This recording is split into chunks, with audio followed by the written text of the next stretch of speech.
samahan ko kayong mag-antay since ako rin naman excited. So, di ba, ito nakikita nyo, room yung setup. Naalala nyo ba yung suot ko ito? Not in the mood. Naalala nyo ba to? Naalala nyo yung first ever vlog ko dito dun sa YouTube channel ko, di ba? Yung first ever vlog ko, yung question and answer, yung bubunot ako sa fishbowl.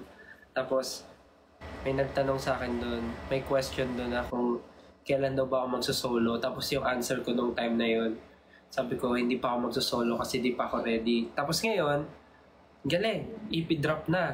Nakapag-solo na ako, nag-room na, tapos may room EP na. So, inulit ko yung suot ko. Hala, share ko lang. Lag ba? Hindi naman daw. So, yun lang. So, makto lang. Nisuot ko nung first vlog ko, ito. Tapos, ngayon naman may EP drop. Ito rin suot ko. Para lang consistent. Wow, may pa-music kami dito. So, yun. Kaya rin ako nag-live kasi gusto ko kayo samahan na naabangan or antayin yung drop ng EP. Kasi alam kong excited tayong lahat sa mga track na nandun. So, anong oras ba? Anong oras ba? 11? Ayan. So, parang meron pa tayong 1 hour. Almost an hour bago mag-drop yung EP. So, mag-usap muna tayo and alamin natin kung ano na yung mga pulso ng Sampayanan.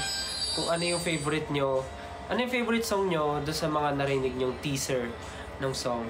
I'm sure meron na kayong favorite kasi meron ng Room, yung OG, tas merong Room Strip, merong Anino, merong Classic, and merong Di Ko Masabi. So, alin doon sa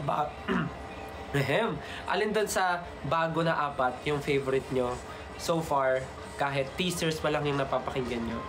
So, malalaman ko yan sa mga comments nyo. And yun, hello sa 7.2 thousand viewers. Kamusta?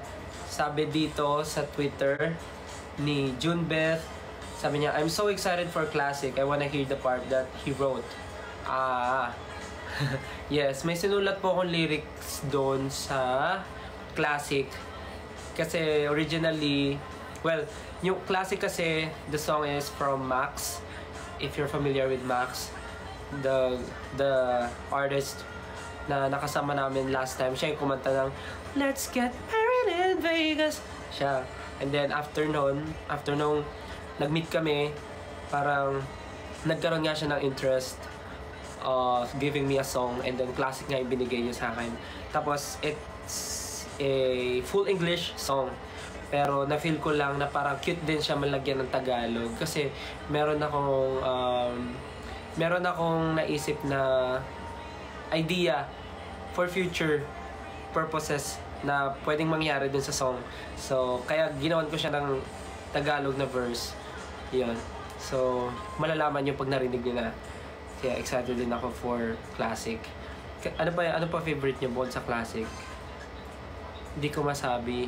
Di Ko Masabi naman, it was written by the one and only Maestro, Mr. C, Mr. Ryan Cayabyab. Super excited din ako na marinig niyo yung song kasi it's a different feeling. It's a different feeling from Anino. Kasi yung Anino, alam ko naman na napakinggan nyo na kasi na-perform ko na rin siya sa mga shows namin, sa concert na SB19 and sa concert namin ni Julie. So, I'm sure you have idea na sa Anino, but yeah. Are you guys excited for the EP? Yes. Same. Ako din. Oo nga pala. May ibang, may ibang countries na kinig na sila ng song kasi it's already,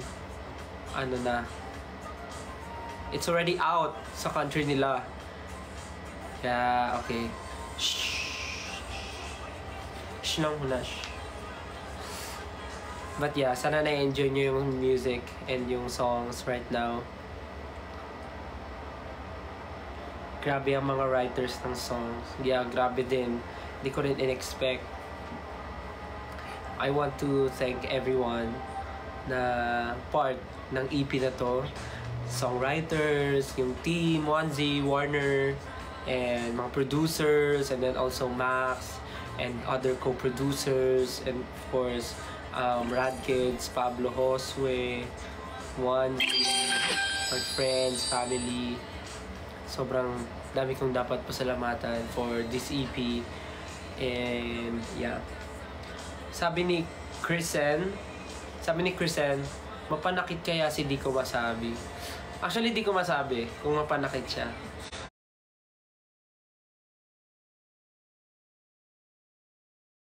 Malalaman natin mamaya kung mapanakit talaga si Di Ko Masabi. Let's see mamaya. So, keep your comments or tweets coming by using, the hashtag. May hashtag ba? No one's leaving? Yeah, no one leaving.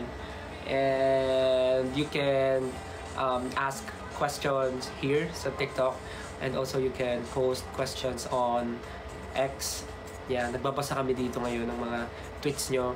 Yeah.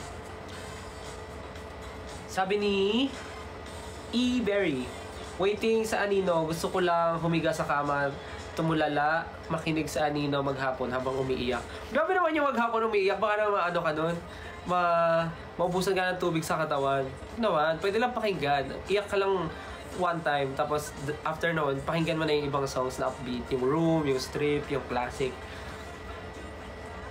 Huwag kang buong araw iiyak. Hello po sa 8.1 viewers. Hi guys. How are you guys? So, sa mga bagong pasok po, kaya ako nag-live kasi meron po akong EP drop mamayang 12 midnight. So, inaabangan po namin sama-sama. If you have time, you can check my Spotify artist account. Just search for Stel. Yeah. Makita nyo po yung aking Spotify account. And yung countdown for the EP, Room EP drop. So, pwede natin antayin sabay-sabay. And so far, for now, isang song pa lang yung nandun, which is Room. But mamaya madadagdagan na siya ng ibang kasama. Because I will be releasing the EP and madadagdagan siya ng 4 new songs. So, yeah. Abangan nyo po yan. Hello sa 8.9 viewers natin. Pasok lang po kayo kung di kayo bored. And type nyo lang po anong item po yung gusto nyo ipa-flex dyan. Meron po tayong small to large na item dito. And kung gusto nyo po ipa-fit, ipa-fit po natin. Okay. So, pag-usapan muna natin kung paano yung naging process ng EP release. Paano yung pagbuo ng mga songs and yung recording. Actually, naging challenging sa akin yung pag-record ng mga songs kasi sobrang daming ginagawa that time and sunod-sunod talaga yung schedule namin. Tapos parang ano pa yun bukod doon, meron kami mga out of town na mga guestings and performances. So, hindi namin alam saan masisingit yung recording. And as far as I can remember, parang nag-start kami ng recording pagkabalik ko from US. Tama, di ba? Yan. Pagkabalik ko ng US from tour with Kuya Eric, doon kami nag-start na tawag dito, mag-record ng mga songs for the EP. So, medyo challenging yun for me kasi unang-una, akala ko magkakaroon ako ng jet lag, but buti na lang walang jet lag at all. So, nagtuloy-tuloy yung recording ko. As in, everyday meron akong recording, and ilang beses ako pabalik-balik ng recording studio sa 1Z recording studio sa Rad Kids, and of course with Warner naman kasi talagang iba't ibang producers and iba't ibang tao yung naka-work ko. So, talagang iba-iba. So, yung naging process noon is medyo challenging, not only for me but also for the team kasi maraming kasabay na schedule, and of course, hindi lang naman ako yung artist ng 1Z. So, yung mga tao and yung team is nahahati din. Kaya medyo challenging siya for everyone, but nagawa naman ng paraan and naging smooth naman lahat. And yun. Sabi naman ni Grace, sa anong EP ka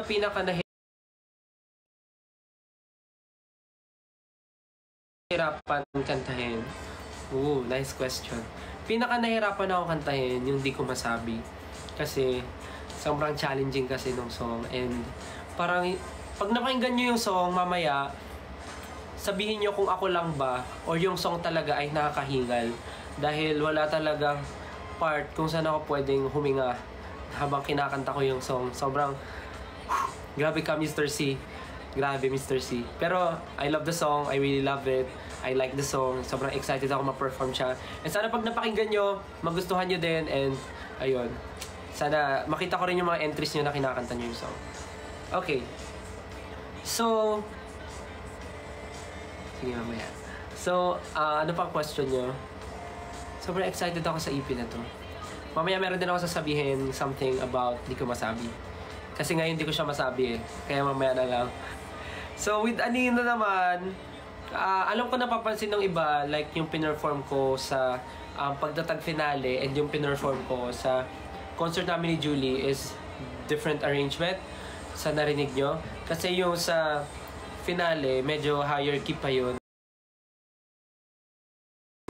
Like, mataas yung key na ginawa namin. But with this one, yung arrangement namin for this EP, binaba namin yung key. Kasi bukod sa mataas na nga siyang kantahin, nagre-request din yung mga tao na babaan ko daw para makover nila. So naisip ko na baka nga maganda nga kung ibaba siya para mas ma-deliver ko rin siya ng maayos and mas may emotions. Kaya naisip namin ni Pablo na ibaba yung key para magkaroon siya ng ibang feeling, magkaroon ng ibang pakiramdam, and magkaroon ng ibang story yung song. So yun. Kaya nakita ko yung mga tweets nyo na parang bumaba yung key ni Anino. Totoo po yun. Binaba namin yung key. So yun. Sample lang song ni Mr. C. Huwag na. Kasi malalaman nyo agad eh. Dapat mamaya na lang. Okay. May question si Mia_18. Memorable or funny story nung nag-record ka? Alam mo yung pinaka-challenge sa akin during recording ng buong EP, nagkakasakit ako. Like, nagre-record ako na parang nagsa-start mamuo yung sipon, parang gano'n. So, parang pagka nagre-record ako, nagkakasipon ako, di ko alam bakit, kahit wala na yung aircon dun sa recording. So, may isang time na na-cancel yung recording namin ni Pablo kasi talagang tunog muffled na yung boses ko kasi parang sinisipon na ako. So hindi muna namin tinuloy, rest muna ako for a day, then bumalik ako nung okay na, tinapos namin. Same with Di Ko Masabi nung nire-record namin yun with Mr. C. Talagang ganun, kinakabahan ako na baka same problem yung sa sipon, like that. Pero okay naman, nagawa naman ng paraan. So lumabot naman. Sabi ni Lee_GRC, susi ng room, excited me sa room strip kasi mas maririnig ang vocals mo, iba ang vibes. Well, actually excited din ako for room strip kasi iba rin yung arrangement niya, din yung sounding niya. It's totally different from the OG room kasi nga strip nga siya. Like, pag sinabi kasing strip, like, yung original instruments niya from the OG, mawawala, isi-strip down talaga, tatanggalin para lang mas marinig yung vocals and yung music, yung lyrics talaga yung papakinggan. So, maganda siya. Excited din ako doon. Sabi rin ni Rabbit ni Stel16, request ka ng una kong mag-request ako sa'yo kung anong gusto mong unang pakinggan. Sa EP. Ano ba magandang unang pakinggan sa EP? Lahat kasi maganda pakinggan eh. Sundin mo yung kung paano siya naka-arrange dun sa EP, yung 5 songs. Pakinggan mo siya ng sunod-sunod. Kasi I guess kaya ganun din yung arrangement niya kasi may message. Hindi, tama ba? Tawag doon? Mas yung feelings mo, hindi siya yung malungkot, masaya, parang basta, makinig ka sa akin, maniwala ka sa akin, trust me. Sundin mo yung arrangement ng songs doon sa EP. para mag-gets mo yung sinasabi ko. Okay? I know you guys are excited. Ako din naman. So, inaantay natin yung 12. Okay. Sabi ni Sheila, ano yung songs sa EP na may MV? Good question. Ayoko lang magsalita ng sobra-sobra dahil baka paggalitan ako dito. But yeah, yung sinasabi ko about Di Ko Masabi is, actually si Di Ko Masabi, merong music video. Yun, merong music video si Di Ko Masabi. At, syempre excited kayo malaman kung kailan ipopost yung MV. Pero sabihin ko muna, well, with Di Ko Masabi, super excited ako kasi parang, nagkaroon kami ng idea na gumawa ng music video kasi nga maganda yung song. Well, lahat naman maganda. And so for now, sasabihin ko, si Di Ko Masabi lang muna yung may music video. Kasi for now, quote unquote, for now, si Di Ko Masabi lang muna yung may music video. Kasi super excited kami sa music video na nagawa namin for Di Ko Masabi. And I'm sure, excited din kayo for Di Ko Masabi. Bukod sa mapakinggan siya, excited din kayo dun sa story na nagawa namin for the music video.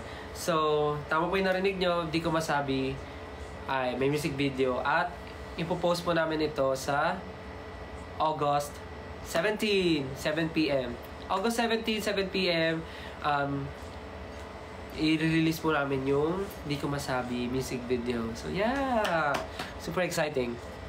And yeah, yung music video na yun, kasi di ba nakita niyo yung concept photos yesterday nung nasa playground. Actually yun na yung sinot namin yung music video. And excited lang ako kasi maganda yung story, maganda yung basta, saya. Nung shoot namin, sobrang smooth lang. Sobrang ganda. Sobrang saya. Hindi kami nag-expect ng anything dun sa music video. Pero, nung nakita namin yung mga shots, nung nakita namin kung paano namin na-execute, grabe. Super exciting. Super exciting! Ang saya. So, sana ma-excite kayo. Mukhang friend zone. Let's see!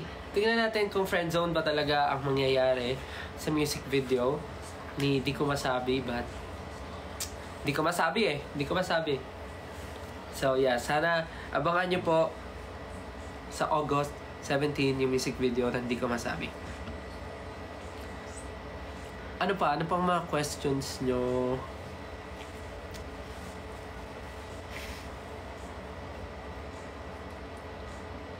Hello po sa 7.9k viewers. Kuya Stel, sabi ni LOML ni Ja. Ano yun? Love of my life. Love of my life ni Ja. Sabi ni Love of my life ni Ja. Kuya Stel, ano naman pinakamadali sa'yo kantahin? Pinakamadali? Instrumental. Siguro yung pinakamadali, yung pinaka feel good na song for me na pina-perform lang siguro, yung classic. Kasi iba yung feeling niya. Naku, pag narinig niyo yung classic, magiging favorite niyo rin talaga. Sobrang chill ni classic i-perform, kantahin, pero alam mo yun, sobrang gaan sa feeling, sobrang saya. So, siguro si classic yung sagot ko. Naku, excited ako mapakinggan niyo yung mga songs sa EP. As in, sobra excited ako. Sana kayo din. Sabi ni Thea ni Olbap, is there a particular song on the album that has a special meaning to you? Reveal naman. Parang reveal daw, please. Special meaning... Well, actually, lahat naman talaga is maganda. But if I'm going to choose, meron akong... May ang hirap. Well, iba lang yung feeling ko with classic kasi nga nagsulat ako ng maikling verse doon na Tagalog, which I'm very nervous din kung anong magiging reaction nyo doon sa Tagalog lyrics na nilagay ko. So, kasi ang napagtanungan ko lang naman ng lyrics na ginawa ko is si Justin, and actually hindi ko nga siya napacheck kay Pablo kasi nahihiya ako, but naparinig ko siya kay Justin and sa ibang 1Z team. So, hindi ko sure kung maganda ba siya pakinggan. So, kayo na po humusga, and kung kung ano yung pinaka magiging comment nyo, I'm very willing to listen. Kasi ako wala talaga akong any background when it comes to music making or songwriting. So, naglakas loob lang ako magsulat. So, kung meron kayong mako-comment or kung meron kayong constructive comment about the way I write the lyric on the verse, feel free to comment or to tweet or just tag me, gano'n. Babasahin ko po and okay lang sa akin kahit ano pa. Basta super excited and kinakabahan ako dun sa lyrics na nilagay ko dun sa second verse ng Classic. I just felt na gano'n lang yung dapat kong ilagay. Just yun yung na-feel ko, but yeah. My physical album ba and merch for Room EP? Yan kayo, excited na excited kayo when it comes to merch. Well, pinaplano naman lahat kasi parang for me, maganda rin naman na may merch para may isang bagay or may something na maaalala ng fans ng 18 na super memorable to for me. It's a milestone for me na nag-release ako ng first EP and syempre magandang may parang memorabilia, parang gano'n. So, magandang may merch. Yeah. Hello po. Sana okay lang kayo.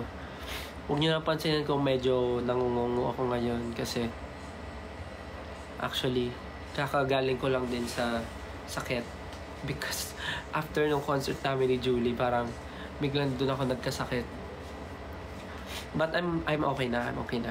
I'm doing great. So next is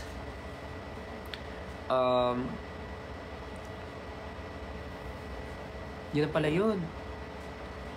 Nasabi ko na pala lahat. Oh yeah, magkakaroon din pala ako na, of course, sa pag-release ng EP, magkakaroon din ako ng nationwide tour. So pupunta po ako sa Davao, Cebu. Tama ba? Cagayan de Oro? Tama. Pupunta ako ng Davao, Cebu, Cagayan de Oro, and Taguig. So 4 shows yon. That's every Saturday of the month. This August. So every Saturday may show ako to promote the EP, Room EP. So, see you everyone sa Room Tour sa Davao on August 3. Sa Cebu naman on August 10. And sa CDO naman on August 17, nakasabay ng release ng music video ng Di Ko Masabi. And last po, sa Taguig on August 24. Lahat ng Ayala Malls. Tama. So, yun. Magkita-kita po tayo if you're not busy. Yeah. So, pupunta po ako doon to promote the EP, of course, to perform the songs and para makipag-bonding sa inyo, makipagkwentuhan. So, yun. And let's see kung meron pang mga next ganaps after that. Kasi parang ang daming nangyayari lately. So, yeah.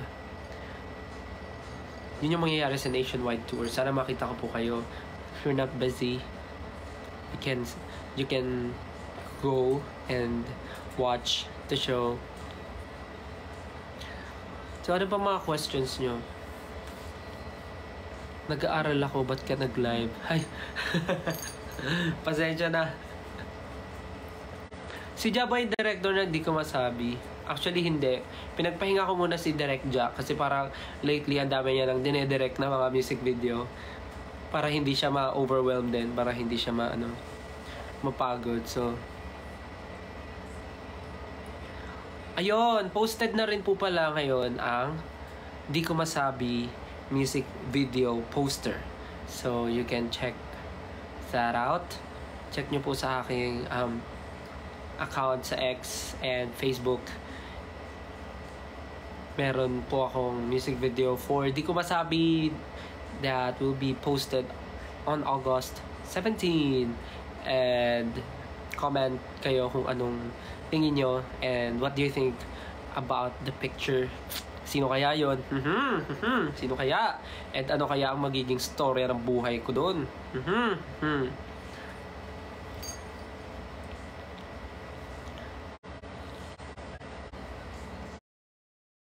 Sabi ni Madam Stella, pinili ka ba sa di ka masabi, MV Stel? Di ko masabi. Kasi antayin natin yung August 17 kung anong nangyari sa kapalaran doon nung character. Hindi ko kasi masabi ngayon kasi mahirap na yun. Mahirap na ma-spoil. Basta abangan nyo ang music video kasi excited kaming lahat. But yeah, ayoko kayong pangunahan. Hello po sa 8.3 natin na viewers. Hi, how are you guys? Na-miss nyo na ba ako magluto ng mga pagkain at gumawa ng tanghulo? Kasi medyo, ngayon iba na yung live natin, medyo seryoso, no?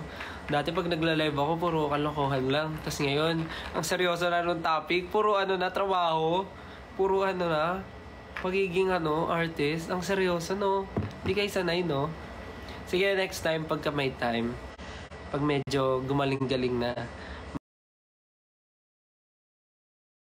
naman tayo. Random live lang.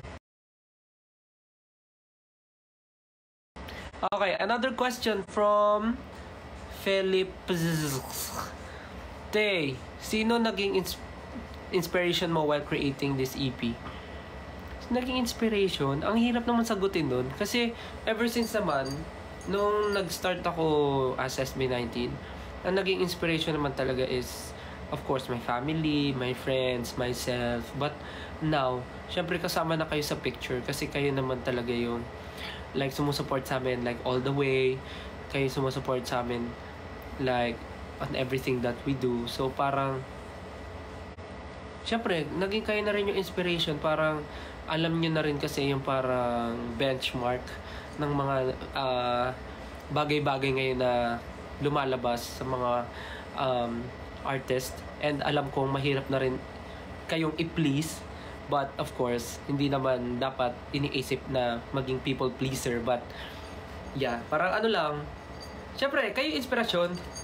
Isa na kayo doon kasi gusto namin na paparamdam namin sa inyo na yung ginagawa namin is not only because para mapafeel namin na may pinapatunayan kami, but also gusto namin kasama kayo sa kwento nung mga ginagawa namin. Like, mafe-feel nyo or matatouch kayo or may message kaming mapaparating na we know how you feel.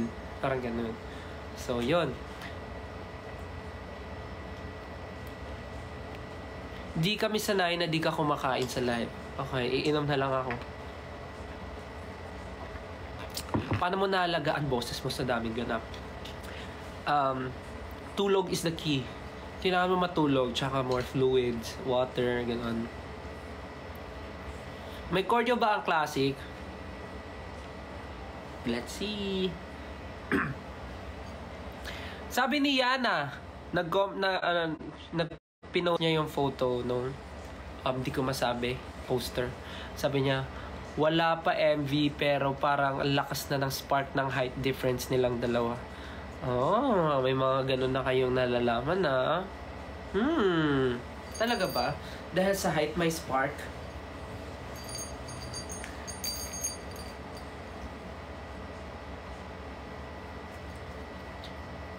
So, anong feeling nyo? Mag-comment ka kayo kung anong nafe-feel nyo dun sa music video. Anong hinala nyo? Anong hinala nyo sa music video?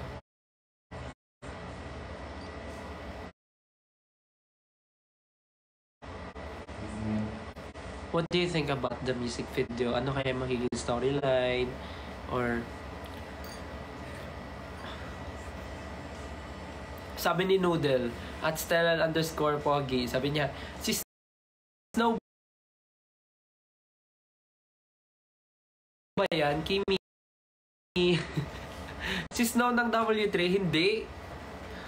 Porket kinuha ko si Ira, iisa-isahin ko na yung yung W3. Di ka nagtapat to save the friendship. Wow, grabe, lalim ha. Siguro ginawa mo na yun. Okay, sabi ni Caitlin Makawi. Caitlin Makawili. Makawili pala. Teka lang, may in love or iiyak ba kami? Actually, itutulog nyo yung music video. Pag napanood niya yung music video, sabi niyo, tulog na lang ako. Parang sana natulog na lang ako. Parang ganun. Sumakabilang buhay si girl. Grabe naman! Grabe naman niya sumakabilang buhay. Feeling ko mananakit ka. Grabe. Sa bagay, ano na niya yun. Tingin niya naman, ba't ka naman kayo judge? Sabi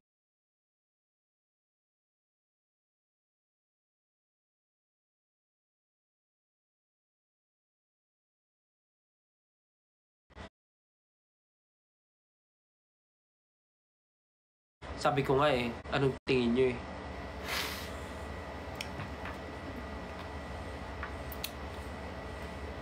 Anong song sa EP ang pinaka na-enjoy mo? Actually, lahat talaga. Sobra. Habang nire-record ko yung mga song sa EP, sobrang nag-enjoy ako. Super excited ako for you guys to hear the songs. Ano pang mga nila? Comments or tweets nila about naging kayo pero nawala. Feeling ko medyo torpe ka doon tapos naunahan ka magtapat ng girl kasi feeling is mutual pala. Ay grabe, ang ganda rin nun pwede yun. Ghosting ka doon kasi it's rate mo 1 to 10 yung bawat song, sabi ni Toberry at Stelberry Chick. Rate mo 1 to 10 yung sabi? Bawat songs. Oh my God, ang hirap na ito. So, syempre si OG Room, ano ba? From 1 to 10, 9. 9, okay. Tapos si Room Strip, bibigyan ko siya ng 8. Tapos si Anino, hirap naman na ito. Si Anino, bibigyan ko siya ng hirap naman. Si Anino, bibigyan ko siya ng 10. Si Anino, bibigyan ko ng 10. Si Di Ko Masabi, bibigyan ko ng 10. Si Classic, bibigyan ko ng 8. Ano pa yung isa? Room Street, Di Ko Masabi, Anino, Classic. Ako, tapos na pala. Sabi ni Ruby, at Ruby_berry23, na-consider mo rin ba mag-direct ng MV still? Pwede naman, pero kasi parang ang dami ko na kasing ginagawa lately, ang dami kong iniisip, so parang hindi ko na kaya mag-isip. Pwede lang ako mag-suggest ng mga naiisip ko, which nangyayari naman always, pero yeah. Actually, 10 lahat. Totoo ka dyan, 10 lahat. Mahilig lang talaga ako sa ballad songs. Kaya 10 yung mga ballad? Kaya 10 yung mga ballad songs. Feeling ko yung MV, di kayo magkakatuluyan kasi walang forever. Grabe ka naman, era at 18era_. Walang forever. Anong pinagdaanan mo before para masabi mo walang forever? Feeling ko, hindi ka umamin sa crush mo. Natakot ka. Wow, dami may gusto ng Anino Tsaka Di Ko Masabi. Mga Pinoy talaga mahilig sa ballad, no? Same ba ang story ng kaibigan at Hindi Ko Masabi? Hindi. Dapat iba, syempre. Ano yan? Sabi ni Aika Delphine, anong song sa EP yung gusto mong unang iparinig namin if introduce namin si Stel sa iba? Ooh. Feeling ko, pag gusto nyo akong iparinig sa iba, unahin nyo parinig yung mga ballad, Anino or Di Ko Masabi. Yun, yung dalawang yun, parinig nyo. Ito pa, may isa pa. Sabi ni Hazelnut at Hazel Joyce, Stel, di mo masabi, so si girl ang nagsabi. True? Pwede rin yun.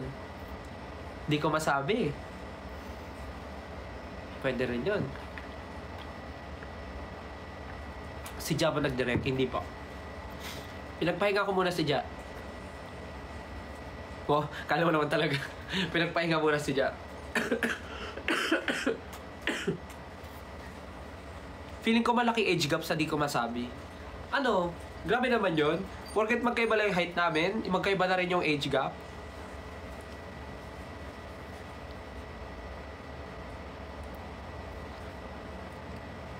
Ayan. So, anong oras na ba? Time check, it's already 11:27. Mag-end tayo ng saktong 11:30. Mag-end tayo ng saktong 11:30. Pero, lilipat po tayo sa IG. Sa IG naman tayo maghahasik ng lagim. Magla-live po tayo sa IG. So, 11:30 mag-end na po ako dito ng live sa TikTok. May nagtanong, magkakaroon daw ba ng physical CD? Ano ba? Physical CD? Physical album? Let's see. Let's see. Di mo na magsasalita para less mistake. Less talk, less mistake. How about merch? Yun. Let's see. Less talk, less mistake. Ayoko muna magsabi kasi mamaya magkamali ako eh. Okay guys, so after mag-end po ako by 11:30. Lilipat po ako sa IG. But please continue. Please continue tweeting the hashtag not leaving the Stel room. So use the hashtag not leaving the Stel room. Dahil after ko po dito sa TikTok, lilipat lang po ako sa IG. Hindi naman po tayo mag-uusap. So yeah. O nga, parang ang saya sana makipag-collab ngayon no, sa mga naka-live na TikTok friends natin. Pero ang hirap eh. Babasahin mo lahat ng tweets. Babasahin ko lahat ng tweets. Okay, sige. Magbabasa tayo ng tweets. Asa na yan? Mamaya sa IG. Siyempre, I'm just joking, you guys. You guys are so serious. So, yeah. Uy, may nagdadrama. Miss ko na siya. Tapos naka-sad face. Watching from Germany. Hi.